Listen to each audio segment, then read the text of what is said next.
ಈ ಕಾರ್ಯಕ್ರಮದ ಪ್ರಾಯೋಜಕರು ಜೈನ್ ಇರಿಗೇಷನ್ ಸಿಸ್ಟಮ್ಸ್ ಲಿಮಿಟೆಡ್, ಜಾಗತಿಕ ತುಂತುರು ಮತ್ತು ಹನಿ ನೀರಾವರಿ ಉಪಕರಣಗಳ ಉತ್ಪಾದಕರು, ಬೇಸಾಯ ತಂತ್ರಜ್ಞಾನ ನಿರೂಪಕರು ಹಾಗೂ ರೋಗರಹಿತ ಟಿಶ್ಯೂ ಕಲ್ಚರ್ ಗಿಡಗಳು.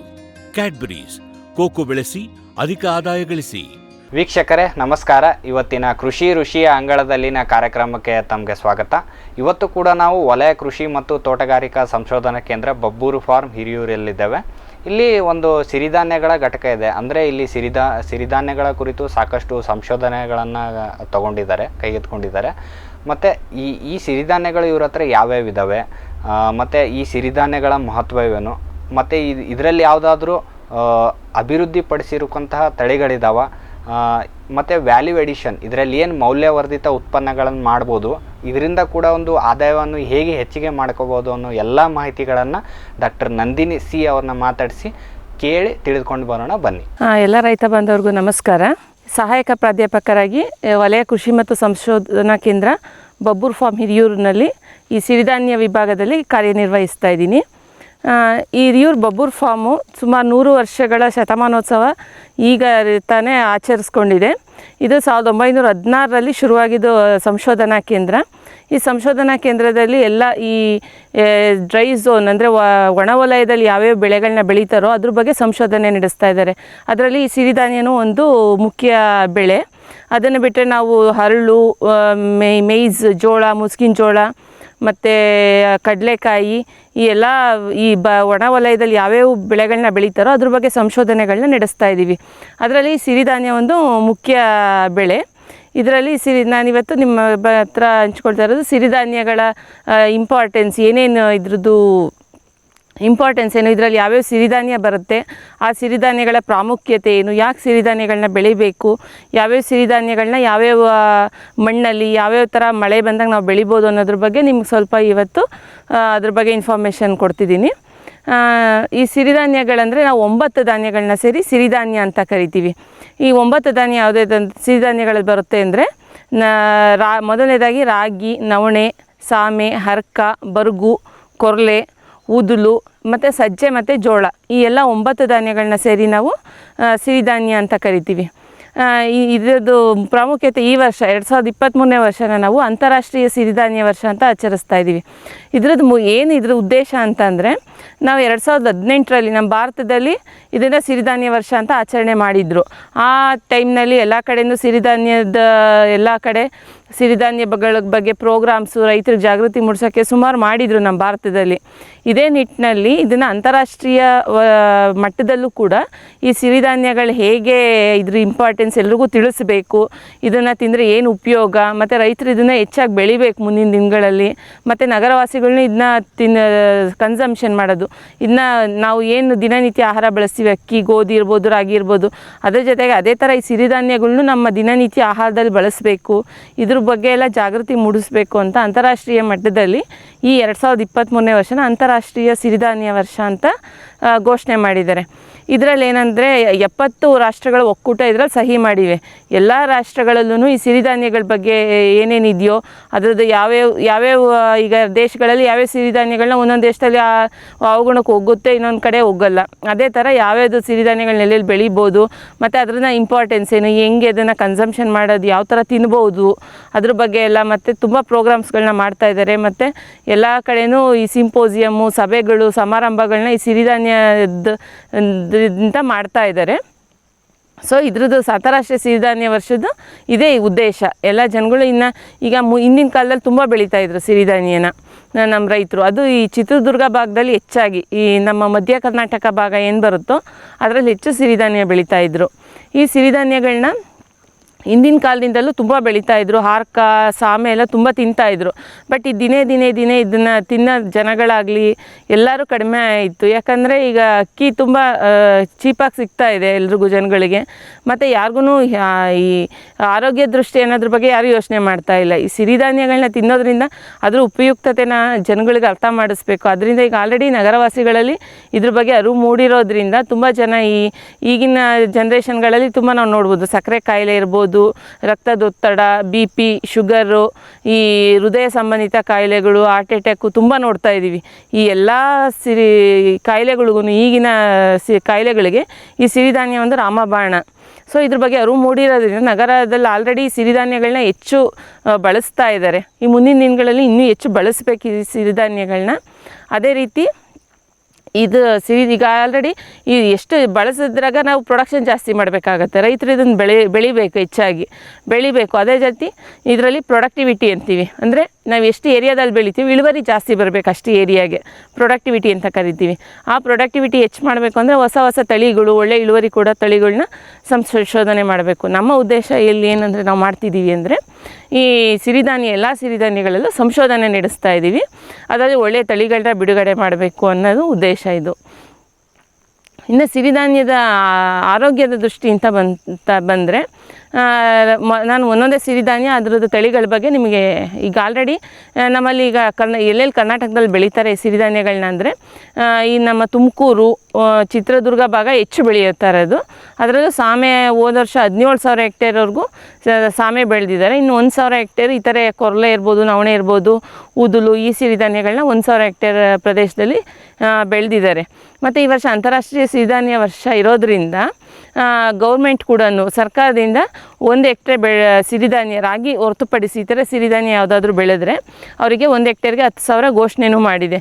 ಯಾಕಂದರೆ ಇದನ್ನ ಬೆಳೆಯೋ ಜನ ಹೆಚ್ಚಾಗಬೇಕು ಈ ಸಿರಿಧಾನ್ಯಗಳನ್ನ ಅನ್ನೋದು ಇದ್ರ ಉದ್ದೇಶ. ಈ ನಾನು ಮೊದಲನೇದಾಗಿ ಸಿರಿಧಾನ್ಯಗಳಲ್ಲಿ ರಾಗಿಗೆ ಬರ್ತೀನಿ. ರಾಗಿ ಇದು ಆಲ್ರೆಡಿ ಎಲ್ಲ ನಮ್ಮ ರೈತರಿಗೆ ಗೊತ್ತಿದೆ, ಎಲ್ಲರೂ ಬೆಳೀತಾ ಇದ್ದಾರೆ ತುಂಬ. ಈ ನಮ್ಮ ಮಧ್ಯ ಭಾಗ ಕರ್ನಾಟಕದಿಂದ ಈ ಕಡೆ ನಾವು ಸೌತ್ ಕರ್ನಾಟಕ, ದಕ್ಷಿಣ ಭಾಗದ ಕರ್ನಾಟಕದ ತುಮಕೂರು, ರಾಮನಗರ, ಕೋಲಾರ, ಇಲ್ಲಿ ಚಿತ್ರದುರ್ಗ, ಈ ಕಡೆ ತುಮಕೂರು, ಈ ಎಲ್ಲ ಹಾಸನ, ಈ ಕಡೆನೆಲ್ಲ ತುಂಬ ರಾಗಿನ ಬೆಳೀತಾ ಇದ್ದಾರೆ. ಮತ್ತು ರಾಗಿಲೂ ತುಂಬ ಅಧಿಕ ಇಳುವರಿ ತಳಿಗಳು ಇದೆ.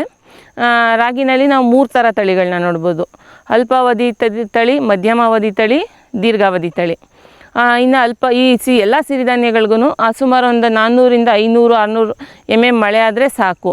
ಈ ಬಿತ್ತನೆ ಮಾಡಿ ಒಂದು 30 ದಿನದೊಳಗಡೆ ಸ್ವಲ್ಪ ಮಳೆ ಆದರೆ ಆಮೇಲೆ ನೀವು ಹೆಚ್ಚಿಗೆ ಮೇಂಟೆನೆನ್ಸ್ ಏನು ಬೇಕಾಗಲ್ಲ. ಇದಕ್ಕೆ ಸ್ವಲ್ಪ ಕಡಿಮೆ ನೀರಿರೋ ಕಡೆ ಮತ್ತು ಒಣವಲಯ ಇರೋ ಕಡೆನೂ ತುಂಬ ಚೆನ್ನಾಗಿ ಬರುತ್ತೆ. ಅದೇ ರೀತಿ ರಾಗಿನಲ್ಲಿ ನಾವು 3 ಥರ ಹೇಳಿದೆ: ಅಲ್ಪಾವಧಿ, ಮಧ್ಯಮಾವಧಿ ಮತ್ತು ದೀರ್ಘಾವಧಿ ತಳಿ ಅಂತ. ಮೊದಲನೇದಾಗಿ ದೀರ್ಘಾವಧಿ ತಳಿಗೆ ಬರ್ತೀನಿ. ಈ ದೀರ್ಘಾವಧಿ ತಳಿಗಳೇನೆಂದರೆ ಸುಮಾರು 120ರಿಂದ 125 ದಿನ ಕಟಾವಿಗೆ ಬರುತ್ತೆ. ಆಲ್ಮೋಸ್ಟ್ 4ರಿಂದ 4.25 ತಿಂಗಳಾಗುತ್ತೆ. ಏನಾದರೂ ರೈತರಿಗೆ ನಾವು ಬಿತ್ತಬೇಕು, ಜೂನ್ ಜುಲೈಯಲ್ಲೇ ಮಳೆ ಬಂತು, ನಾವು ಇವಾಗಲೇ ರಾಗಿ ಬಿತ್ತುತ್ತೀವಿ ಅಂತ ಅಂದಾಗ ನೀವು ದೀರ್ಘಾವಧಿ ತಳಿಗೆ ಹೋಗ್ಬೋದು. ಈ ದೀರ್ಘಾವಧಿ ತಳಿಗಳಲ್ಲಿ ಎಷ್ಟು 30ರಿಂದ 35 ಕ್ವಿಂಟಲ್ವರೆಗೂ ಪರ್ ಹೆಕ್ಟೇರ್ ಇಳುವರಿ ಪಡಿಬೋದು. ಈ ದೀರ್ಘಾವಧಿ ತಳಿಗಳು ಯಾವ್ಯಾವಿದೆ ಅಂತಂದರೆ MR1 ಅಂತ ಒಂದಿದೆ, MR6 ಅಂತಿದೆ. ಇವೆರಡು ತಳಿ ವಿಶೇಷತೆ ಏನಂದರೆ MR ಮತ್ತು MR1 ಮತ್ತು MR6ಅಲ್ಲಿ ನಾವು ತುಂಬ ಕೆಂಪು ರಾಗಿ ಬರುತ್ತೆ. ರಾಗಿನಲ್ಲಿ ನಿಮಗೆ ಮಾರ್ಕೆಟಲ್ಲಿ ಕಲ್ಲರ್ ಮೇಲೂ ನಿಮಗೆ ಬೆಲೆ ಹೆಚ್ಚು ಕಡಿಮೆ ಆಗ್ಬೋದು. ಈ ಕೆಂಪು ರಾಗಿ ಅಂದರೆ ಸ್ವಲ್ಪ ಬೆಲೆ ಹೆಚ್ಚಿರುತ್ತೆ, ಒಂದು 500-1,000 ರೂಪಾಯಿ ಹೆಚ್ಚಿಗೆ ಸಿಗ್ಬೋದು ಒಂದು ಕ್ವಿಂಟಾಲ್ಗೆ. ಈ MR1, MR6 ಅಂದರೆ ತುಂಬ ಕೆಂಪು ರಾಗಿ ತಳಿ. ಇವು ದೀರ್ಘಾವಧಿ ತಳಿಗಳು. ಇದರಲ್ಲಿ 120ರಿಂದ 125 ದಿನ ಕಟಾವಿಗೆ ಬರುತ್ತೆ. ಈ ಜೂನ್ ಜುಲೈಯಲ್ಲೇ ಹಾಕಬೇಕು ಅಂತಂದರೆ ನೀವು ಈ MR1, MR6ನ ಬಳಸ್ಬೋದು. ಆ MR1, MR6ಅಲ್ಲಿ ಇನ್ನೊಂದು ವಿಶೇಷತೆ ಏನಂದರೆ ಇವು ಸ್ವಲ್ಪ ಮೇವಿನ ಇಳುವರಿನೂ ಚೆನ್ನಾಗಿ ಕೊಡುತ್ತೆ.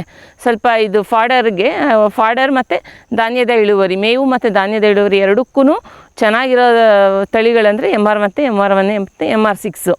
ಅದೇ ರೀತಿ ಇನ್ನೊಂದು ದೀರ್ಘಾವಧಿ ತಳಿ ಅಂದರೆ PR202 ಅಂತ ಒಂದಿದೆ. ಆ PR202 ಕೂಡ ಗಿಡ್ಡ ತಳಿ. ನೀವು ಏನಾದರೂ ಯಾಂತ್ರೀಕೃತ ಕಟಾವಿಗೆ ಬಳಸಬೇಕು ಅಂತಂದರೆ PR202 ಬಳಸ್ಬೋದು. ಅದೇ ರೀತಿ ಇನ್ನು ಮಧ್ಯಮಾವಧಿ ತಳಿಗೆ ಬಂದರೆ ಇದು 110ರಿಂದ 115 ದಿನಕ್ಕೆ ಕಟಾವಿಗೆ ಬರುತ್ತೆ. ಆಲ್ಮೋಸ್ಟ್ ಒಂದು 3-3.5 ತಿಂಗಳಿಗೆ.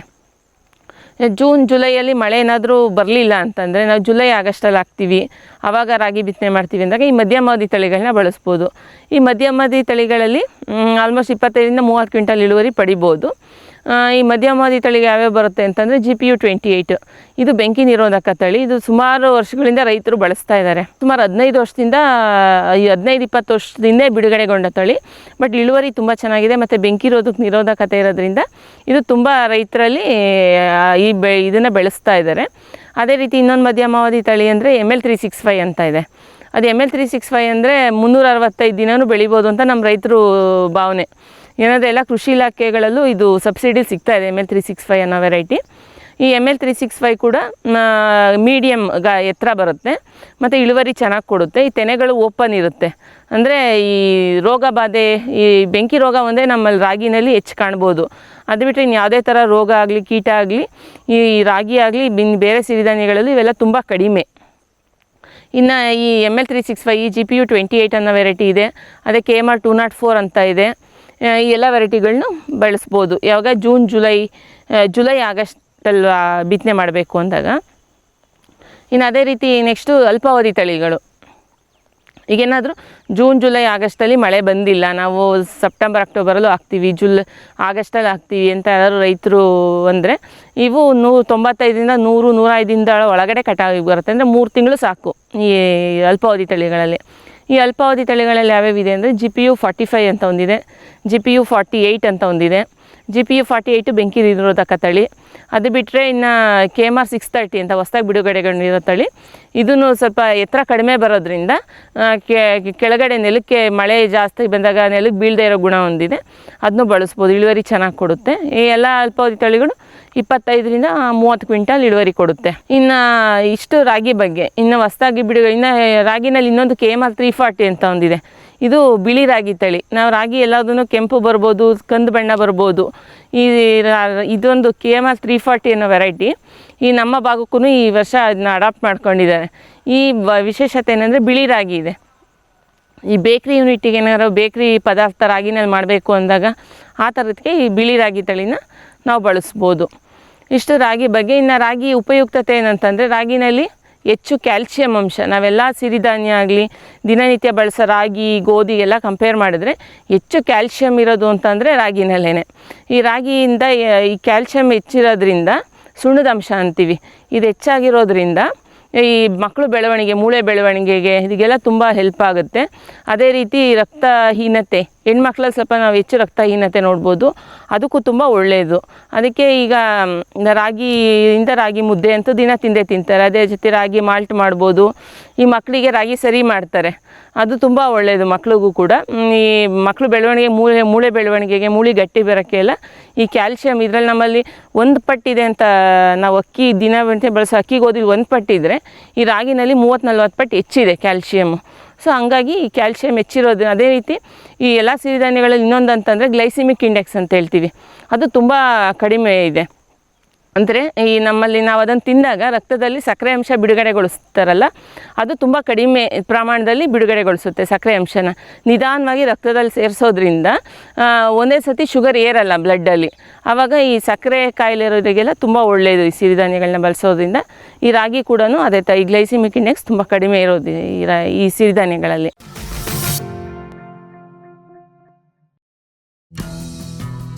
ಜೈನ್ಸ್ ಜಗತ್ತಿನ ಅತಿದೊಡ್ಡ ಅಂಗಾಂಶ ಕೃಷಿ ಪ್ರಯೋಗಾಲಯ ಹಾಗೂ ಟಿಸಿ ಗಿಡಗಳ ಉತ್ಪಾದಕರು.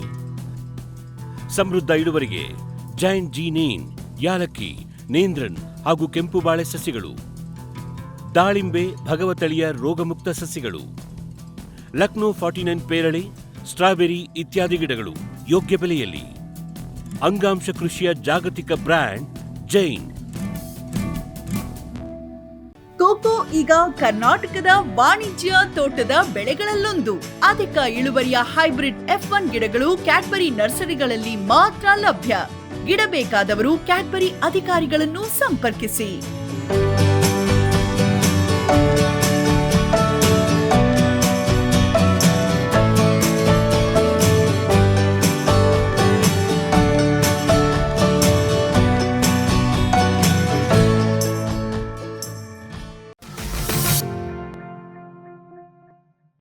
ಇನ್ನು ಎರಡನೇದಾಗಿ ಬಂತು ಅಂದರೆ ನವಣೆ ಈಗೆಲ್ಲರೂ ಆಗಲೇ ರೈತರು ಬೆಳೀತಾ ಇದ್ದಾರೆ ನವಣೆನ. ಬಟ್ ಏನಂತಂದರೆ ಈ ರಾಗಿನಲ್ಲಿ ರೈತರು ನಮ್ಮ ತಳಿಗಳನ್ನ ಬಳಸ್ತಾ ಇದ್ದಾರೆ. ಕೃಷಿ ಇಲಾಖೆಯಲ್ಲೂ ಸಿಗುತ್ತೆ. ML365 ಇರ್ಬೋದು, MR1, MR6, ಇನ್ನು ಇಂಡಾಫ್ ಸೀರೀಸ್ ಅಂತ ವೆರೈಟೀಸ್ ಇದೆ. ಇದೆಲ್ಲ ರೈತರು ಬಳಸ್ತಾ ಇದ್ದಾರೆ. ಅದೇ ರೀತಿ ಇತರೆ ಸಿರಿಧಾನ್ಯಗಳಲ್ಲಿ ಯಾರಿಗೂ ಈ ಹೊಸ ತಳಿಗಳಿದೆ ಅನ್ನೋದ್ರ ಬಗ್ಗೆ ಸ್ವಲ್ಪ ಅರಿವು ಕಡಿಮೆ ಇದೆ.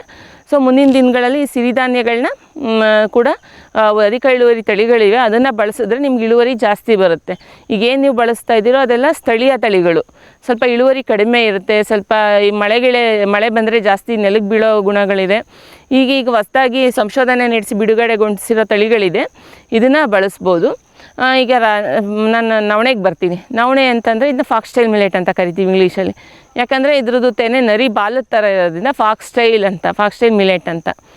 ಇದರದ್ದು ಆರೋಗ್ಯ ದೃಷ್ಟಿಯಿಂದ ನೋಡೋಕ್ಕೆ ಹೋದರೆ ಈ ನವಣೆಯಲ್ಲಿ ಹೆಚ್ಚು ಪ್ರೋಟೀನ್ ಮತ್ತು ನಾರಿನಂಶ ಇದೆ. ಈ ನಾರಿನಂಶ ಇದ್ದರೆ ಈ ಹೃದಯ ಸಂಬಂಧಿತ ಕಾಯಿಲೆ ಇರೋರಿಗೆ ತುಂಬ ಒಳ್ಳೆಯದು. ಅದೇ ರೀತಿ ಇನ್ನು ಪ್ರೋಟೀನ್ ಜಾಸ್ತಿ ಇತ್ತು ಅಂದರೆ ನಾವೀಗೇನು ರಾಗಿ ಸರಿ ಹೇಳಿದೆ, ರಾಗಿ ಯೂಸ್ ಮಾಡಿ ಮಾಡ್ಬೋದು ರಾಗಿ ಸರಿನ ಅಂತ. ಅದೇ ರೀತಿ ಬರಗು ಮತ್ತು ನವಣೆಯಲ್ಲಿ ಈ ಪ್ರೋಟೀನ್ ಅಂಶ ಜಾಸ್ತಿ ಇರೋದ್ರಿಂದ ಸರಿ ಮಾಡುವಾಗ ನಾವು ರಾಗಿ ಜೊತೆಗೆ ಸ್ವಲ್ಪ ಪ್ರಮಾಣದಲ್ಲಿ ನವಣೆ ಮತ್ತು ಬರಗು ಬಳಸೋದ್ರಿಂದ ಮಕ್ಕಳಿಗೆ ಸಮತೋಲನ ಬೆಳವಣಿಗೆಗೆ ತುಂಬ ಉಪಯುಕ್ತವಾಗುತ್ತೆ. ಈ ನವಣೆಯಲ್ಲಿ ಇನ್ನೊಂದು ಇಂಪಾರ್ಟೆನ್ಸ್ ಏನಂದರೆ ಇದರಲ್ಲಿ ಟಿಲ್ಲರ್ಸ್ ಅಂತ ಹೇಳ್ತೀವಿ ನಾವು, ತೆಂಡೆ ಹೊಡೆಯೋದು.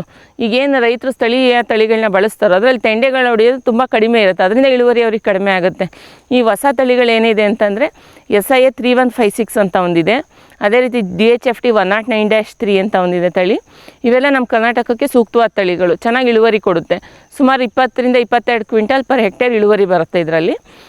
ಈ SIA 3156 ಅನ್ನೋದು ನೇರಳೆ ಬಣ್ಣ ಇದೆ, ಅದೇ ರೀತಿ DHFT 109-3 ಅನ್ನೋದು ಹಸಿರು ಬಣ್ಣ ಇದೆ ತೆನೆ. ಬಟ್ ಎರಡು ಒಳ್ಳೆ ಇಳುವರಿನೇ ಕೊಡುತ್ತೆ, ತೆಂಡೆಗಳು ಚೆನ್ನಾಗಿ ಹೊಡೆಯುತ್ತೆ, ತೆನೆ ದಪ್ಪ ಉದ್ದ ಬರುತ್ತೆ, ಅದರಿಂದ ಒಳ್ಳೆ ಇಳುವರಿ ಸಿಗುತ್ತೆ. ಈ ಎರಡು ತಳಿಗಳು ಸುಮಾರು 90 ರಿಂದ 95 ದಿನಕ್ಕೆ ಕಟಾವಿಗೆ ಬರುತ್ತೆ. ಸುಮಾರು 20 ರಿಂದ 22 ಪರ್ ಕ್ವಿಂಟಲ್ ಇಳುವರಿ ನೋಡ್ಬೋದು. ಇಷ್ಟು ನವಣೆ ಬಗ್ಗೆ.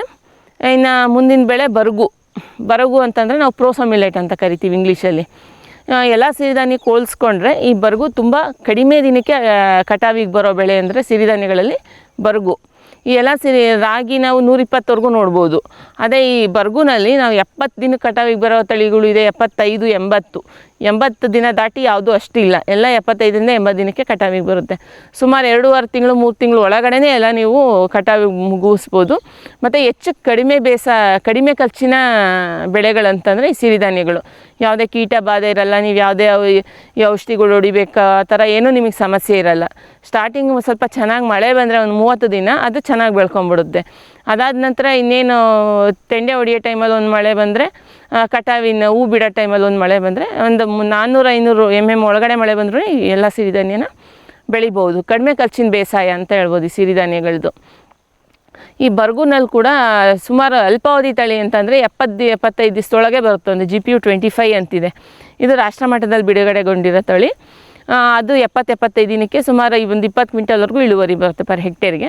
ಅದು ಬಿಟ್ಟರೆ ಇನ್ನು GPUP 21 ಅಂತಿದೆ, GPUP 32 ಇದೆ, GPUP 28 ಇದೆ. ಈ ಎಲ್ಲ ತಳಿಗಳು ಸುಮಾರು 70 ರಿಂದ 80 ದಿನ ಆಗುತ್ತೆ. ಈ GPUP 25 ಅನ್ನೋದು ನಮಗೆ 75 ದಿನದೊಳಗಡೆ ಬರುತ್ತೆ. ಸೊ ಈ ಎಲ್ಲ ತಳಿಗಳನ್ನು 70 ದಿನದೊಳಗಡೆ 75 ರಿಂದ 80 ದಿನದೊಳಗಡೆ ಕಟಾವಿಗೆ ಬರುತ್ತೆ. ಇದರಲ್ಲೂ ಕೂಡ ನಾರಿನಂಶ ಹೆಚ್ಚಿದೆ, ಅದೇ ರೀತಿ ಪ್ರೋಟೀನ್ ಜಾಸ್ತಿ ಇದೆ, ಮತ್ತು ಕಬ್ಬಿಣಾಂಶ ಜಾಸ್ತಿ ಇದೆ. ಈ ಹೆಣ್ಮಕ್ಳಿಗೆಲ್ಲ ಸಮಸ್ಯೆಗಳಿಗಾಗಲಿ ಈ ಮಕ್ಕಳಿಗೆ ಬೆಳವಣಿಗೆಗಳಿಗೆ ಈ ಬರಗುನ ತುಂಬ ಉಪಯುಕ್ತವಾಗಿದೆ. ಇನ್ನು ಮುಂದಿನದಂದರೆ ಸಾಮೆ ಅಂದರೆ ಲಿಟ್ಲ್ ಮಿಲೆಟ್ ಅಂತ ಕರಿತೀವಿ. ಈ ನಮ್ಮ ಚಿತ್ರದುರ್ಗ ಭಾಗದಲ್ಲಿ ಹೆಚ್ಚು ರೈತರು ಬೆಳೆಯೋದು ಸಾಮೆ ಬೆಳೆನ. ಇತರೆ ನಾನು ಹೇಳೋದು ಮುಂದಿನ ದಿನಗಳಲ್ಲಿ ಸಾಮೆ ಜೊತೆಗೆ ಇತರೆ ಸಿರಿಧಾನ್ಯಗಳನ್ನು ನೀವು ಬೆಳೆಯೋಕ್ಕೆ ಅಳವಡಿಸ್ಕೋಬೇಕು. ಯಾಕಂದರೆ ಎಲ್ಲ ಸಿರಿಧಾನ್ಯಗಳನ್ನು ಅದರದ್ದೇ ಆದ ಪ್ರಾಮುಖ್ಯತೆ ಇದೆ. ಈಗ ನೀವು ಬರಗುನಲ್ಲಿ ಬೇಗನೆ ನೀವು 2.5 ತಿಂಗಳಿಗೆಲ್ಲ ಕಟಾವು ಮಾಡ್ಬೋದು. ಅದೇ ರೀತಿ ಸಾಮೆ ಜೊತೆಗೆ ಬರಗುನು ಬೆಳೀರಿ ಮುಂದಿನ ದಿನಗಳಲ್ಲಿ. ಈ ಸಾಮೆಯಲ್ಲೂ ಕೂಡ ನೀವು ಏನು ಬಳಸ್ತಾ ಇದ್ದೀರಾ ಅದೆಲ್ಲದೂ ಸ್ಥಳೀಯ ತಳಿಗಳು. ಈ ಸಾಮೆಯಲ್ಲೂ ಕೂಡ ಅಧಿಕ ಇಳುವರಿ ತಳಿಗಳಿದೆ. DHLM 36-3 ಅಂತ ಒಂದಿದೆ, ಅದೇ GPUL 6 ಅಂತಿದೆ, GPUL 11 ಅಂತಿದೆ, BL 6 ಅಂತಿದೆ, OLM 203 ಅಂತಿದೆ. ಮತ್ತು ಇದರಲ್ಲೂ ನಾವು ಸ್ವಲ್ಪ ಅಲ್ಪಾವಧಿ, ಮಧ್ಯಮ, ದೀರ್ಘಾವಧಿ ಸ್ವಲ್ಪ ಡಿಫ್ರೆನ್ಸ್ ಬರುತ್ತೆ. ಹೆಂಗಂದರೆ ಕೆಲವು OLM 203 ಅನ್ನೋದು 120 ದಿವಸವರೆಗೂ ಬರುತ್ತೆ. ಇನ್ನು ನಾವು GPUL 6, GPUL 11 ಅನ್ನೋದು 85 ರಿಂದ 90 ದಿನಕ್ಕೆ ಕಟಾವಿಗೆ ಬರುತ್ತೆ. ನೀವು ದೀರ್ಘಾವಧಿ ಬಳಸಿದಾಗ ಏನು ಉಪಯೋಗ ಅಂತಂದರೆ ಅದ್ರದ್ದು ಈ ಮೇವಿನ ಇಳುವರಿ ಕೂಡ ಚೆನ್ನಾಗಿ ಬರುತ್ತೆ. ನೀವು ರಾಗಿ ಹೆಂಗೆ ನೀವು ಹಸುಗಳಿಗೆ ಮೇವಿಗೆ ಬಳಸ್ತೀರೋ ಅದೇ ರೀತಿ ಇತರ ಸಿರಿಧಾನ್ಯ ತಳಿಗಳನ್ನೂ ಕೂಡ ನೀವು ಮೇವಿಗೂ ಬಳಸ್ಕೋಬೋದು ಅದ್ರ ಹುಲ್ಲನ್ನು. ನಾವು ಈ ಧಾನ್ಯನೇನು ನಾವು ಕಟಾವು ಮಾಡಿದ್ಮೇಲೆ ಧಾನ್ಯ ತೆಗೆದ್ಮೇಲೆ ಅದೇನು ಹುಲ್ಲು ಉಳಿಯುತ್ತೋ ಅದನ್ನು ನಾವು ಮೇವಿಗೆ ಕೂಡ ಬಳಸ್ಕೋಬೋದು. ಈ ಸಾಮೆನಲ್ಲಿ ಕೂಡ ಇನ್ನು BL6 ಅಂತ ಒಂದು ವೆರೈಟಿ ಇದೆ, ಅದು ಮಧ್ಯಮ ಅವಧಿ 95ರಿಂದ 100 ದಿನಕ್ಕೆ ಬರುತ್ತೆ.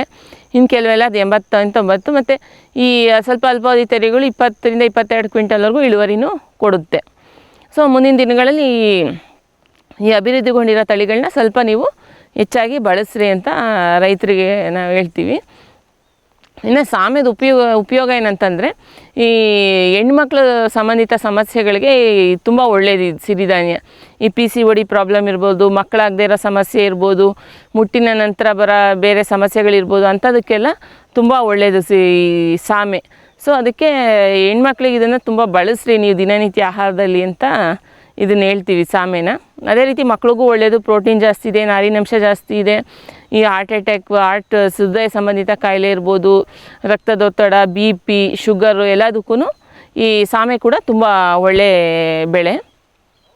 ಇದನ್ನು ಮುಂದಿನ ದಿನದಲ್ಲಿ ನಗರವಾಸಿಗಳಲ್ಲಿ ಈಗ ಆಲ್ರೆಡಿ ನಾವೇನು ಬೆಂಗಳೂರಲ್ಲಿ ನೋಡ್ತೀವೋ ತುಂಬ ಈ ಮಾಲ್ಗಳಲ್ಲಿರ್ಬೋದು, ದೊಡ್ಡ ದೊಡ್ಡ ಅಂಗಡಿಗಳಲ್ಲಿ ಸಿರಿಧಾನ್ಯಗಳು ಹೆಚ್ಚು ಮಾರಾಟ ಆಗ್ತಿದೆ.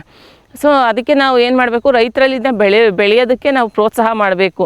ಈ ಹೆಚ್ಚು ಬೆಳೀತಾ ಇದ್ದರೆ ಮತ್ತಿಲ್ಲ, ಈಗ ಆಲ್ರೆಡಿ ನಾವು ಮುಂಚೆ ಇವು ಬಡವರ ಆಹಾರ ಅಂತಿದ್ವಿ, ತುಂಬ ಕಡಿಮೆ ರೇಟಿಗೆ ಸಿಗೋದು, ಇದನ್ನು ತಿನ್ನೋರು ಬಡವರು ಅಂತಿದ್ವಿ.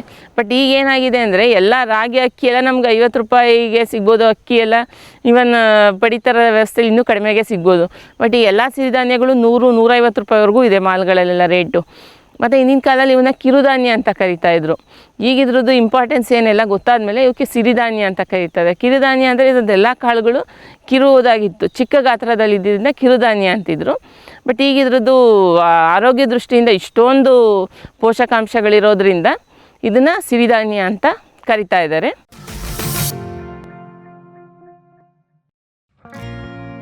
ಜೈನ್ ಇರಿಗೇಷನ್ ಸಿಸ್ಟಮ್ಸ್ ಲಿಮಿಟೆಡ್ ಭಾರತದ ಹನಿ ನೀರಾವರಿ ತಂತ್ರಜ್ಞಾನದ ಪ್ರಥಮ ಪ್ರವರ್ತಕ, ಜಗತ್ತಿನ ಅತಿ ದೊಡ್ಡ ಸ್ಪ್ರಿಂಕ್ಲರ್ಸ್ ಉತ್ಪಾದಕ ಕಂಪನಿ. ಸಂರಕ್ಷಿತ ಕೃಷಿಯಲ್ಲಿ ಹಸಿರು ಮನೆಗಾಗಿ ಮಿಸ್ಟರ್, ಫಾಗರ್, ಫ್ಯಾನ್ ಮತ್ತು ಪ್ಯಾಡ್ ಹಾಗೂ ನೆರಳು ಮನೆ, ಸ್ವಯಂ ಚಾಲಿತ ನೀರಾವರಿ ವ್ಯವಸ್ಥೆ ಮತ್ತು ರಸಾವರಿ ತಂತ್ರಜ್ಞಾನ. ಕೃಷಿಯಲ್ಲಿ ನೀರಿನ ಸಮರ್ಪಕ ಬಳಕೆ ಹಾಗೂ ಉಳಿತಾಯಕ್ಕೆ ಮತ್ತೊಂದು ಹೆಸರು ಜೈನ್.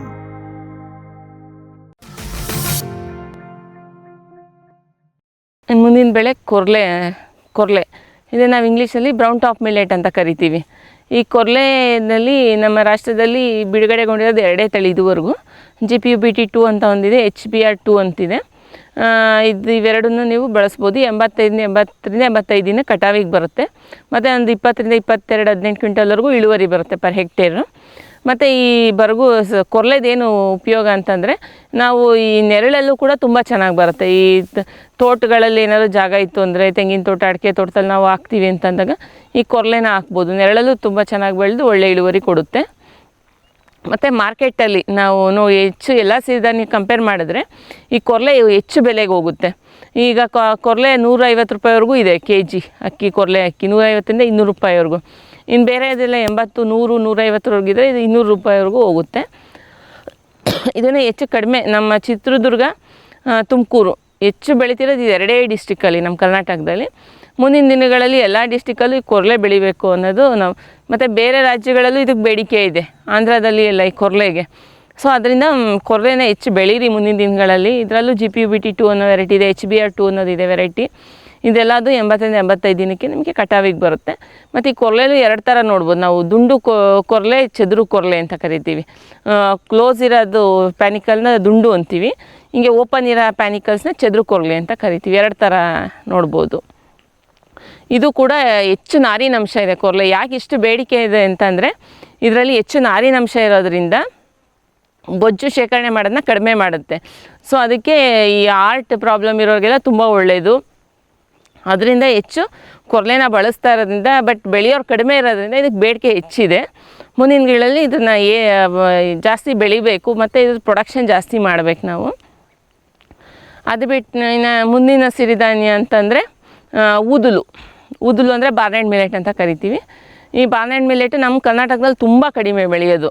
ಇದನ್ನು ಉತ್ತರ ಭಾರತ ಅಂದರೆ ಇನ್ನು ಉತ್ತರಾಖಂಡು ಆ ಕಡೆ ಡೆಲ್ಲಿಯಿಂದ ಆ ಕಡೆ ಏನಿದೆಯೋ ಆ ಕಡೆ ಭಾಗದಲ್ಲಿ ಸ್ವಲ್ಪ ಉತ್ತರ ಭಾರತದಲ್ಲಿ ಬೆಳೀತಾರೆ. ಬಟ್ ನಮ್ಮಲ್ಲೂ DHBM 93-3 ಅಂತ ಒಂದಿದೆ, DHBM 93-2 ಅಂತಿದೆ. ಈ ಕಡೆ ನಮ್ಮ ಧಾರವಾಡ ಹನುಮನಮಟ್ಟಿ ಆ ಕಡೆಗೆಲ್ಲ ಹೋದರೆ ಸ್ವಲ್ಪ ಉದ್ಲು ಬೆಳೀತಾರೆ. ಬಟ್ ಇಲ್ಲಿ ಸ್ವಲ್ಪ ವಿಸ್ತೀರ್ಣ ಏನು ಬೆಳೀತಾ ಇದ್ದಾರೆ ಉದ್ಲು ತುಂಬ ಕಡಿಮೆ. ಬಟ್ ಇದರಲ್ಲೂ ಒಳ್ಳೊಳ್ಳೆ ತಳಿಗಳಿದೆ, ಮುಂದಿನ ದಿನಗಳಲ್ಲಿ ಅದನ್ನೂ ಬೆಳಿಬಹುದು. ಈ ಊದ್ಲಲ್ಲೂ ಕೂಡ ಹೆಚ್ಚು ಪ್ರೋಟೀನ್ ಇದೆ, ನಾರಿನಾಂಶ ಇದೆ, ಮತ್ತು ಕಬ್ಬಿಣಾಂಶನೂ ಹೆಚ್ಚಿದೆ ಇದರಲ್ಲೂ ಕೂಡ. ಇನ್ನು ನೆಕ್ಸ್ಟ್ ಬೆಳೆ ಅಂತಂದರೆ ಹಾರಕ, ಇದನ್ನು ಕೋಡೋ ಮಿಲೆಟ್ ಅಂತ ಕರಿತೀವಿ. ಈ ಎಲ್ಲ ಸಿರಿಧಾನ್ಯ ಕಂಪೇರ್ ಮಾಡಿದ್ರೆ ಹಾರಕ ತುಂಬ ಸ್ವಲ್ಪ ಹೆಚ್ಚು ಡ್ಯೂರೇಷನ್ 120, 115, 120 ದಿನಕ್ಕೆ ಕಟಾವಿಗೆ ಬರುತ್ತೆ. ಬಟ್ ಇತರೆ ಸಿರಿಧಾನ್ಯ ಕಂಪೇರ್ ಮಾಡಿದ್ರೆ ಈ ಹಾರಕದಲ್ಲಿ ಇಳುವರಿ ಜಾಸ್ತಿ, ನಮಗೆ 30 ಕ್ವಿಂಟಾಲ್ವರೆಗೂ ಬರುತ್ತೆ. ಈ ಸಿರಿಧಾನ್ಯಗಳೆಲ್ಲ 20-22 ಕ್ವಿಂಟಾಲ್ ಬರುತ್ತೆ. ಹಾರಕ 30-32 ಕ್ವಿಂಟಾಲ್ವರೆಗೂ ನಾವು ಇಳುವರಿ ಪಡಿಬೋದು. ಹಾರಕದಲ್ಲೂ ಕೂಡ TNAU 86 ಅಂತಿದೆ, ಮತ್ತು GPUP 8K, GPUK 3 ಅಂತ ಒಂದಿದೆ, ಮತ್ತು TNAU 86 ಇದೆ, RBK 155 ಇದೆ. ಈ ಎಲ್ಲ ತಳಿಗಳು 120ರಿಂದ 125 ದಿನ, 120 ದಿನ ಕಟಾವಿಗೆ ಬರುತ್ತೆ. ಇಳುವರಿ ಕೂಡ ಚೆನ್ನಾಗಿ ಕೊಡುತ್ತೆ. ಈ ಹಾರಕದ ಉಪಯುಕ್ತತೆ ಏನಂದರೆ ಇದರಲ್ಲಿ ರಕ್ತಹೀನತೆ ಏನೇನಂತ ಹೆಣ್ಮಕ್ಳಲ್ಲಿ ಎಷ್ಟು ರಕ್ತಹೀನತೆ ನೋಡ್ತೀವಿ, ಅದಕ್ಕೆ ತುಂಬ ಒಳ್ಳೆಯ ಆಹಾರ ಇದು ಹಾರಕ. ಮತ್ತು ಹಾರಕದಲ್ಲಿ ಮೊಸರನ್ನ ಎಲ್ಲ ಮಾಡ್ಬೋದು, ಅದು ತುಂಬ ಚೆನ್ನಾಗಿ ಬರುತ್ತೆ ಟೇಸ್ಟ್ ಬೇರೆ ಎಲ್ಲ ಸಿರಿಧಾನ್ಯ ಕಂಪೇರ್ ಮಾಡಿದ್ರೆ. ಮತ್ತು ಈ ಹೆಣ್ಮಕ್ಳ ಸಮಸ್ಯೆಗೆ ಹೆಂಗೆ ನಾನು ಸಾಮೆಯನ್ನು ಒಳ್ಳೆಯದು ಅಂತ ಹೇಳಿದ್ನೋ ಅದೇ ರೀತಿ ಹಾರಕ ಕೂಡ ಒಂದು ತುಂಬ ಒಳ್ಳೆಯ ಆಹಾರ. ರಕ್ತಹೀನತೆ ಇರ್ಬೋದು, ಮುಟ್ಟಿನ ನಂತರ ಬರೋ ಸಮಸ್ಯೆಗಳು ಇರ್ಬೋದು, ಈ ಹಾರಕ ಮತ್ತು ಸಾಮೆ ತುಂಬ ಒಳ್ಳೆಯದು. ಇನ್ನು ಈ ಪಕ್ಷಿಗಳ ಕಾಟ ಒಂದು ಸ್ವಲ್ಪ ನಾವು ಸಿರಿಧಾನ್ಯದಲ್ಲಿ ನೋಡ್ಬೋದು ಬಟ್ ಈ ಹಾರಕದಲ್ಲಿ ತೆನೆ ನಾವು ಕೆಳಗೆ ಬರೋದ್ರಿಂದ ಅದೊಂದು ನೀವು ಕಾವುಲಿಡೋದೇನು ಬೇಕಾಗಲ್ಲ. ಹಾರಕದಲ್ಲಿ ಕೆಳಗೆ ಬೀಳೋದ್ರಿಂದ ತೆನೆ ಈ ಪಕ್ಷಿಗೆ ಕಾಟ ಏನೊಂದು ಇರಲ್ಲ ಬೇರೆ ಸಿರಿಧಾನ್ಯ ಕಂಪೇರ್ ಮಾಡಿದ್ರೆ. ಪೊಟೆನ್ಷಿಯಲ್ ಕ್ರಾಪ್ಸ್ ಅಂತ ಕರಿತೀವಿ. ಅದರಲ್ಲಿ ನಾವು ಬೀಜದ ದಂಟು, ಚಿಯಾ, ಕ್ವಿನೋವಾ ಈ ಬೆಳೆಗಳ ಬಗ್ಗೆ ಸಂಶೋಧನೆ ಮಾಡ್ತಾ ಇರೋದು. ಚಿಯಾ, ಕ್ವಿನೋವಾ ನಾವು ಚಿಯಾ ಹೇಳ್ಬೋದು, ಇದನ್ನ ನೀರಿಗೆ ಹಾಕ್ಕೊಂಡು ಈ ಜ್ಯೂಸಿಗೆ ಎಲ್ಲದನ್ನು ತುಂಬ ಬಳಸ್ತಾರೆ ಈ ಚಿಯಾ. ಮತ್ತು ಮಾರ್ಕೆಟಲ್ಲೂ ತುಂಬ ಹೆಚ್ಚು ಬೆಲೆ ಇದೆ ಇದಕ್ಕೂ. ನಾವು ಇದನ್ನು ಹಿಂಗಾರಿಗೆ ಬೆಳಿಬೋದು ಚಿಯಾ ಮತ್ತು ಕ್ವಿನೋವನ್ನು. ಇನ್ನು ಅದೇ ಬೀಜದ ದಂಟಿನಲ್ಲೂ ಸುವರ್ಣ ಅಂತ ಒಂದಿದೆ, KBGF 4, KBGF 5 ಇವೆಲ್ಲ ವೆರೈಟೀಸ್ ಇದೆ. ಇದು 80ರಿಂದ 85, 90 ದಿನ ಕಟಾವಿಗೆ ಬರುತ್ತೆ. ಇಳುವರಿ ಕೂಡ ಒಂದು 18ರಿಂದ 20 ಕ್ವಿಂಟಲ್ ಪರ್ ಹೆಕ್ಟೇರ್ ಇಳುವರಿ ಪಡಿಬೋದು ಇದರಲ್ಲೂ. ಇದರಲ್ಲಿ ನಾವು 2 ಥರ ತೆನೆ ನೋಡ್ಬೋದು, ಹಸಿರೂ ಬರುತ್ತೆ, ಕೆಂಪು ತೆನೆನೂ ಬರುತ್ತೆ. ಇದನ್ನು ಬೀಜ ಕೂಡ ಇದ್ರದ್ದು ತುಂಬ ಆರೋಗ್ಯ ದೃಷ್ಟಿಯಿಂದ ತುಂಬ ಒಳ್ಳೆಯದು. ಚಿಯಾ, ಕ್ವಿನೋವಾದಾಗಲಿ ಇರ್ಬೋದು, ಬೀಜದ ದಂಟಿಂದೂ ಕೂಡ. ಇಲ್ಲಿ ನಾವು ಹಿರಿಯೂರು ಬಬ್ಬೂರ್ ಫಾರ್ಮ್ ಸಂಶೋಧನಾ ಕೇಂದ್ರದಲ್ಲಿ ಈ ಸಿರಿಧಾನ್ಯಗಳ ಬಗ್ಗೆ ಸಂಶೋಧನೆ ನಡೆಸ್ತಾ ಇದ್ದೀವಿ. ಇದರಲ್ಲಿ ನಾವು ಉದುಲಿನಲ್ಲಿ ಮತ್ತು ನವಣೆನಲ್ಲೂ ಕ್ರಾಸ್ ಮಾಡಿ ಒಳ್ಳೆ ಸ್ವಲ್ಪ ನಮ್ಗೆ ಯಾವುದು ಚೆನ್ನಾಗಿ ಇಳುವರಿ ಕೊಡುತ್ತೋ ಅಂಥ ತಳಿಗಳನ್ನ, ಅಂಥ ಯಾವ ಸ್ಥಳೀಯ ತಳಿಗಳು ಇರ್ಬೋದು. ನೀವು ತುಂಬ ಈಗ ನಾವು ಇಲ್ಲಿ 225 ಪ್ರಭೇದಗಳನ್ನ ಹಾಕಿದ್ದೀವಿ. ಡಿಫ್ರೆಂಟ್ ಲೈನ್ಸ್ ಅಂತ ಹೇಳ್ತೀವಿ ಒಂದೊಂದು. ಅದರಲ್ಲಿ ಯಾವ್ದು ನಮಗೆ ಚೆನ್ನಾಗಿ ಬರುತ್ತೋ ಅದ್ರದ್ದು ಇಳುವರಿ ಚೆಕ್ ಮಾಡಿ ಅದನ್ನು ಮತ್ತೆ ಕ್ರಾಸ್ ಮಾಡಿ ಅದನ್ನು ಮುಂದಿನ ದಿನಗಳಲ್ಲಿ ನಮ್ಮ ರೈತರಿಗೆ ಹೊಸ ತಳಿಯಾಗಿ ಬಿಡುಗಡೆ ಮಾಡೋಕ್ಕೆ ನಾವು ಇದ್ರ ಬಗ್ಗೆ ಸಂಶೋಧನೆ ನಡೆಸ್ತಾ ಇದ್ದೀವಿ. ಅದೇ ರೀತಿ ಕೊರ್ಲೆಯಲ್ಲಿ ಮಾಡ್ತಾಯಿದ್ದೀವಿ, ನವಣೆಯಲ್ಲಿ, ಬರ್ಗುನಲ್ಲೂ, ಊದಲುನಲ್ಲೂ ಇದ್ರ ಬಗ್ಗೆ ಎಲ್ಲ ರಿಸರ್ಚ್ನ ಮಾಡ್ತಾಯಿದ್ದೀವಿ. ಮುಂದಿನ ದಿನಗಳಲ್ಲಿ ಇದರಿಂದನೂ ಒಳ್ಳೆ ತಳಿಗಳನ್ನ ನಾವು ಬಿಡುಗಡೆಗೊಳಿಸ್ಬೋದು. ಇಲ್ಲಿ ನಾವು ನವಣೆಯಲ್ಲಿ 225 ಪ್ರಭೇದ ಹಾಕಿದ್ದೀವಿ. ಅದೇ ರೀತಿ ಕೊರ್ಲೆನಲ್ಲಿ 125 ಪ್ರಭೇದಗಳನ್ನ ಹಾಕಿದ್ದೀವಿ. ಇದು ನಮ್ಮ ಭಾರತದಲ್ಲಿ ಎಲ್ಲೆಲ್ಲಿ ಕೊರ್ಲೆ ಬೆಳೀತಾರೋ ಅಲ್ಲಿಂದ ಎಲ್ಲನೂ ಕಡೆಯಿಂದನೂ ನಾವು ಕಲೆಕ್ಟ್ ಮಾಡ್ಕೊಂಬಂದು ಇಲ್ಲಿ ನಮ್ಮ ಹಿರಿಯೂರ ಈ ಸ್ಟೇಷನಲ್ಲಿ ಈ ವಾತಾವರಣಕ್ಕೆ ಹೆಂಗೆ ಹೊಂದ್ಕೊಂಡು ಯಾವ್ದು ಚೆನ್ನಾಗಿ ಬರಬಹುದು ಅನ್ನೋದನ್ನ ಎಕ್ಸ್ಪೆರಿಮೆಂಟ್ ಮಾಡಿ ಅದನ್ನು ನಾವು ರೈತರ ಹೊಲದಲ್ಲೂ ಕೂಡ ಪ್ರಾತ್ಯಕ್ಷಿಕೆ ಹಾಕಿ ಅಲ್ಲಿ ಯಾವ್ದು ನಮ್ಮ ರೈತರಿಗೆ ಚೆನ್ನಾಗಿ ಅನಿಸುತ್ತೋ, ಒಳ್ಳೆ ಇಳುವರಿ ಕೊಡುತ್ತೋ ಅದನ್ನು ನಾವು ಮಾಡ್ತೀವಿ, ತಳಿಗಳನ್ನ ಬಿಡುಗಡೆಗೊಳಿಸ್ಬೋದು. ಇನ್ನು ಈ ಸಿರಿಧಾನ್ಯಗಳನ್ನ ಹೇಗೆ ಉಪಯೋಗಿಸ್ಬೋದು ಅನ್ನೋದ್ರ ಬಗ್ಗೆ ಈಗ ಎಷ್ಟೋ ಜನ ಇನ್ನೂ ಸಿರಿಧಾನ್ಯಗಳನ್ನ ಉಪಯೋಗಿಸ್ತಾ ಇಲ್ಲ. ಅಂಥವ್ರಿಗೆ ನಾವು ಸ್ಟಾರ್ಟ್ ಮಾಡ್ತೀವಿ ಅಂತಂದರೆ ಒಟ್ಟಿಗೆ ಕಂಟಿನ್ಯೂಸ್ ಆಗಿ ಡೈಲಿ ಸಿರಿಧಾನ್ಯನೇ ಬಳಸಬೇಡಿ. ಆಲ್ಟರ್ನೇಟ್ ಡೇಸ್, ಅದು ಒಬ್ಬೊಬ್ಬರಿಗೆ ಡೈಜೆಷನ್ ಪ್ರಾಬ್ಲಮ್ ಆಗ್ಬೋದು, ಒಬ್ಬೊಬ್ರಿಗೆ ಚೆನ್ನಾಗಿ ಡೈಜೆಷನ್ ಆಗ್ಬೋದು. ನಿಮಗೆ ನಿಮ್ಮ ಬಾಡಿಗೆ ಅದು ಹೇಗೆ ಅಡ್ಜಸ್ಟ್ ಆಗುತ್ತೆ ಅನ್ನೋದ್ರ ಬಗ್ಗೆ ಫಸ್ಟು ಒಂದಿನ ಒಂದು ಸಿರಿಧಾನ್ಯ ಬಳಸಿ, ಆಲ್ಟರ್ನೇಟ್ ಡೇಸ್ ಬಳಸಿ, ಮತ್ತು 3 ಹೊತ್ತೂ ಸಿರಿಧಾನ್ಯನೇ ಬಳಸಬೇಡಿ. ಒಂದೊತ್ತು ನೀವು ಅಕ್ಕಿ ಬೇರೆ ತಿನ್ನಿ, ಮತ್ತು ಬೆಳಗ್ಗೆ ರಾತ್ರಿ ಇಲ್ಲ ನೀವು ಟಿಫನಿಗೆ ಯೂಸ್ ಮಾಡೋದಾದರೆ ಮಾರ್ನಿಂಗ್ ಬ್ರೇಕ್ಫಾಸ್ಟ್ಗೆ ನಾವು ದೋಸೆ ಮಾಡ್ತೀವಿ, ಅಕ್ಕಿ ಮತ್ತು ಉದ್ದಿನಬೇಳೆ ಹಾಕಿ ಮಾಡ್ತೀವಿ. ಈ ಅಕ್ಕಿ ಬದಲು ನಾವು ಸಿರಿಧಾನ್ಯ ಮತ್ತು ಉದ್ದಿನಬೇಳೆ ಹಾಕಿದ್ರೆ ಸಿರಿಧಾನ್ಯಗಳ ದೋಸೆ ತುಂಬ ಚೆನ್ನಾಗಾಗುತ್ತೆ ಮತ್ತು ಆರೋಗ್ಯ ದೃಷ್ಟಿಯಿಂದನೂ ತುಂಬ ಒಳ್ಳೆಯದು. ಇನ್ನು ಉಪ್ಪಿಟ್ಟು ನಾವೇನು ರವೆ ಯೂಸ್ ಮಾಡ್ತೀವೋ ಅದ್ರ ಬದಲು ಸಿರಿಧಾನ್ಯ ಉಪಯೋಗಿಸ್ಬೋದು. ಇನ್ನು ಬಿಸಿಬೇಳೆ ಬಾತು ನಾವೇನು ಅಕ್ಕಿ ಹಾಕಿ ಮಾಡ್ತೀವೋ ಬಿಸಿಬೇಳೆ ಬಾತು ಪೊಂಗಲ್ ಇರ್ಬೋದು, ತುಂಬ ಚೆನ್ನಾಗಾಗತ್ತೆ ಅದರಲ್ಲಿ. ಹಾರ್ಕ ಮತ್ತು ನವಣೆ ಮತ್ತು ಹಾರ್ಕ ಮತ್ತು ಊದಲು ಇದ್ರದ್ದು ಬಿಸಿಬೇಳೆ ಭಾತಾಗಲಿ ಇದಾಗ ಪೊಂಗಲ್ ಆಗಲಿ ತುಂಬ ಚೆನ್ನಾಗಾಗುತ್ತೆ. ಇನ್ನು ನೈಟ್ ಟೈಮು ಮೊಸರನ್ನ ಮಾಡೋದಾಯಿತು ಅಂತಂದರೆ ಹಾರ್ಕದಲ್ಲಿ ತುಂಬ ಚೆನ್ನಾಗಿ ಬರುತ್ತೆ ಟೇಸ್ಟು. ಇನ್ನು ಮತ್ತು ಪುಳಿಯೋಗರೆ ನಾವೇನು ಅನ್ನ ಹಾಕಿ ಮಾಡ್ತೀವೋ ಅದ್ರ ಬದಲು ನೀವು ಸೇಮ್ ಗೊಜ್ಜನ್ನ ಪುಳಿಯೋಗರೆಗೆ ಇದ್ರದ್ದು ಅನ್ನ ಮಾಡಿ ಸಿರಿಧಾನ್ಯದ್ದು ಅದೇ ನೀವು ಗೊಜ್ಜಾಗಿ ಕಲಿಸಿದ್ರೆ ಪುಳಿಯೋಗರೆ, ಸಿರಿಧಾನ್ಯದ ಪುಳಿಯೋಗರೆ ಇರ್ಬೋದು, ಸಿರಿಧಾನ್ಯದ ಮೊಸರನ್ನ ಇರ್ಬೋದು, ಸಿರಿಧಾನ್ಯದ ಉಪ್ಪಿಟ್ಟು ಮತ್ತು ಸಿರಿಧಾನ್ಯದಲ್ಲೇ ಚಿತ್ರಾನ್ನ. ನೀವು ಅನ್ನ ಏನೇನು ಬಳಸ್ತೀರೋ ಅದ್ರ ಬದಲು ಸಿರಿಧಾನ್ಯದ ಅನ್ನ ಮಾಡಿ ಅದ್ರ ಜೊತೆಗೆ ನೀವೇನು ಬೇರೆ ಮಾಡ್ತಿದ್ರೋ ಅದನ್ನೇ ಇದಕ್ಕೆ ಬಳಸಿದ್ರೆ ಸಿರಿಧಾನ್ಯ ಚಿತ್ರಾನ್ನ, ಮೊಸರನ್ನ. ಮತ್ತು ಇದರಲ್ಲಿ ಮೌಲ್ಯವರ್ಧನೆ ಕೂಡ ಈಗಿನ ದಿನಗಳೇ ಶುರುವಾಗಿದೆ. ಈ ಸಿರಿಧಾನ್ಯದ ಲಡ್ಡು ಇರ್ಬೋದು, ಸಿರಿಧಾನ್ಯದ ಬಿಸ್ಕೆಟ್ ಇರ್ಬೋದು, ಸಿರಿಧಾನ್ಯದ ಮಿಕ್ಸ್ಚರ್ ಇರ್ಬೋದು. ಮತ್ತು ಈಗಿನ ದಿನಗಳಲ್ಲಿ ನೀವು ನೋಡ್ಬೋದು ತುಂಬ ಈ ಹೆಲ್ತ್ ಮಿಕ್ಸ್ ಅಂತಲೂ ತುಂಬ ಬರ್ತಾಯಿದೆ. ಈ ಮಾರ್ನಿಂಗ್ ಟೈಮಲ್ಲಿ ಈ ಹೆಲ್ತ್ ಪ್ರಾಬ್ಲಮ್ಸ್ ಇರೋರು, ಶುಗರ್ ಇರ್ಬೋದು, ಡಯಾಬಿಟಿಸ್ ಇರೋರು ಈಗ ಹೆಲ್ತ್ ಡ್ರಿಂಕ್ಸೇ ಕುಡಿತಾ ಇದ್ದಾರೆ. ಎಲ್ಲ ಮಿಲ್ಲೆಟ್ಗಳನ್ನ ಮಿಶ್ರಣನ ಮಾಡಿ ಪುಡಿ ಮಾಡಿ ಅದ್ರ ಜೊತೆಗೆ ಡ್ರೈ ಫ್ರೂಟ್ಸ್ಗಳ್ನ ಹಾಕಿ ನಾವು ತುಂಬ ಈ ಥರ ಮಾರ್ಕೆಟಲ್ಲಿ ತುಂಬ ಮಿಕ್ಸ್ಚರ್ಸ್ ಇದೆ ಈಗ ಆಲ್ರೆಡಿ. ಅದು ತುಂಬ ಹೋಗ್ತಾ ಇದೆ. ತುಂಬ ನಗರವಾಸಿಗಳಲ್ಲಿ ಏನು ಮಾಡ್ತಾರೆ, ಮಾರ್ನಿಂಗ್ ಟೈಮ್ ಈ ಸಿರಿಧಾನ್ಯದೇ ಮಿಶ್ರಣ ಮಾಡಿ ಕುಡಿದು ಮಾರ್ನಿಂಗ್ ಬ್ರೇಕ್ಫಾಸ್ಟೇ ಸ್ಕಿಪ್ ಮಾಡ್ತಾ ಇದ್ದಾರೆ. ಅದನ್ನು ಈ ಏಜ್ ಆಗಿರೋರಿಗೆಲ್ಲ ತುಂಬ ಒಳ್ಳೆಯದು. ಈ ಸಿರಿಧಾನ್ಯದ್ದು ಈಗ ಮಾಡಿ ನಮಗೆ ಕಷ್ಟ ಆಗುತ್ತೆ ಮಾಡಿ ತಿನ್ನೋಕ್ಕೆಲ್ಲ ಅನ್ನೋರು ಈ ಥರ ರೆಡಿಮೇಡ್ ಮೌಲ್ಯವರ್ಧಿತ ಆಹಾರಗಳನ್ನ ಬಳಸ್ಬೋದು. ಮತ್ತು ಏನು ಅಕ್ಕಿ ಬಳಸ್ತೀರೋ ಅದ್ರ ಬದಲು ಈ ಸಿರಿಧಾನ್ಯಗಳನ್ನ ಬಳಸಿ ಎಲ್ಲ ಕಡೆಯೂ. ಮತ್ತು 3 ಹೊತ್ತು ನಿಮಗೆ ಅಡ್ಜಸ್ಟ್ ಆಗಿಲ್ಲ ಅಂದರೆ ಕೆಲವ್ರಿಗೆ ಹೀಟ್ ಆಗ್ಬೋದು ಇದು ಸಿರಿಧಾನ್ಯ. 3 ಹೊತ್ತು ಸಿರಿಧಾನ್ಯನೇ ಬಳಸಬೇಡ್ರಿ, 2 ಹೊತ್ತು ಬಳಸಿ. ಆಮೇಲೆ ನಿಮ್ಮ ಬಾಡಿ ಹಿಂಗೆ ಹೋಗುತ್ತೋ ಆಲ್ಟರ್ನೇಟ್ ಡೇಸ್ ಬಳಸಿ, ಆ ಥರ ಬಳಸ್ಕೋಬೋದು.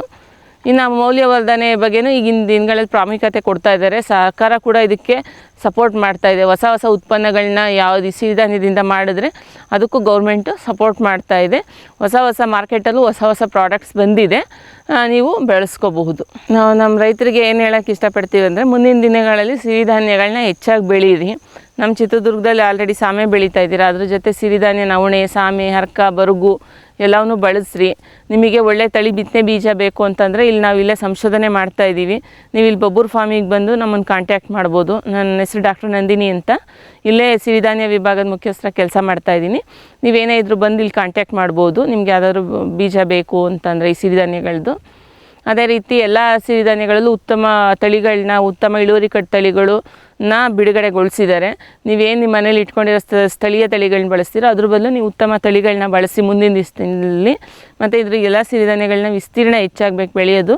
ಅದೇ ರೀತಿ ಉತ್ಪಾದಕತೆ, ಪ್ರೊಡಕ್ಟಿವಿಟಿ ಕೂಡ ಹೆಚ್ಚು ಮಾಡಬೇಕು ಅನ್ನೋದು ನಮ್ಮ ದೃಷ್ಟಿ. ಸೊ ಇದೆಲ್ಲ ಸಂಶೋಧನೆ ನಡೆಸ್ತಾ ಇದ್ದೀವಿ. ಮುಂದಿನ ದಿನಗಳಲ್ಲೂ ಹೊಸ ತಳಿಗಳನ್ನ ಕೊಡ್ತೀವಿ. ನಿಮ್ದು ಏನೇ ಇದ್ರ ಬಗ್ಗೆ ಹೆಂಗೆ ಬೆಳಿಬೇಕು, ಯಾವ ಥರ ಬೆಳಿಬೋದು ಸಿರಿಧಾನ್ಯನ, ಯಾವ ಥರ ನಮಗೆ ಹೆಂಗೆ ಬೆಳಿಬೇಕು, ಮತ್ತು ಇದು ಕೀಟ ಬಾಧೆ ಎಲ್ಲ ಕಡಿಮೆ ಇರೋದ್ರಿಂದ ನಿಮಗೆ ಕಡಿಮೆ ಖರ್ಚು ಬರುತ್ತೆ ಬೆಳೆಯೋದು ಕೂಡ. ನಿಮ್ಗೇನೇ ಇದ್ರ ಬಗ್ಗೆ ಮಾಹಿತಿ ಬೇಕಂತಂದ್ರೂ ಬಬ್ಬೂರ್ ಫಾರ್ಮ್ ವಲಯ ಕೃಷಿ ಸಂಶೋಧನಾ ಕೇಂದ್ರಕ್ಕೆ ಬಂದರೆ ನೀವು ಹೆಚ್ಚಿನ ಮಾಹಿತಿ ಪಡಿಬಹುದು. ವೀಕ್ಷಕರೇ, ಇಷ್ಟೊತ್ತು ಡಾಕ್ಟರ್ ನಂದಿನಿ ಸಿ ಅವರು ಈ ಸಿರಿಧಾನ್ಯಗಳ ಕುರಿತು ಸಾಕಷ್ಟು ಮಾಹಿತಿಗಳನ್ನು ಕೊಟ್ಟರು. ಈ ಸಿರಿಧಾನ್ಯಗಳ ಸ್ಥಿತಿಗತಿ ಏನಿತ್ತು, ಮೊದಲೆಲ್ಲ ಜಾಸ್ತಿ ಇತ್ತು, ಇವಾಗ ಏನಕ್ಕೆ ಕಡಿಮೆ ಆಯಿತು, ಕಡಿಮೆ ಆದರೂ ಕೂಡ ಇದರಲ್ಲಿ ಯಾವ ರೀತಿ ಒಂದು ಹೆಚ್ಚಿನ ಲಾಭವನ್ನು ತೆಗೆದುಕೊಳ್ಳಬಹುದು ಅನ್ನೋ ಎಲ್ಲ ಮಾಹಿತಿಗಳನ್ನು ನಮಗೆ ನೀಡಿದ್ರು. ಹಾಗಾಗಿ ಇಷ್ಟೊತ್ತು ಮಾಹಿತಿ ಕೊಟ್ಟಿದ್ದಕ್ಕೆ ಅವರಿಗೆ ಧನ್ಯವಾದಗಳನ್ನು ತಿಳಿಸುತ್ತಾ, ಇವತ್ತಿನ ಕೃಷಿ ಋಷಿಯ ಅಂಗಳದಲ್ಲಿನ ಒಂದು ಕಾರ್ಯಕ್ರಮದಿಂದ ತಮಗೆ ಒಂದು ಉಪಯುಕ್ತವಾದ ಮಾಹಿತಿ ದೊರಕಿದೆ ಎಂದು ಭಾವಿಸುತ್ತಾ ಇವತ್ತಿನ ಕಾರ್ಯಕ್ರಮವನ್ನು ಮುಗಿಸ್ತಾ ಇದ್ದೀವಿ. ನಮಸ್ಕಾರಗಳು. ಈ ಕಾರ್ಯಕ್ರಮದ ಪ್ರಾಯೋಜಕರು ಜೈನ್ ಇರಿಗೇಷನ್ ಸಿಸ್ಟಮ್ಸ್ ಲಿಮಿಟೆಡ್, ಜಾಗತಿಕ ತುಂತುರು ಮತ್ತು ಹನಿ ನೀರಾವರಿ ಉಪಕರಣಗಳ ಉತ್ಪಾದಕರು, ಬೇಸಾಯ ತಂತ್ರಜ್ಞಾನ ನಿರೂಪಕರು ಹಾಗೂ ರೋಗರಹಿತ ಟಿಶ್ಯೂ ಕಲ್ಚರ್ ಗಿಡಗಳು.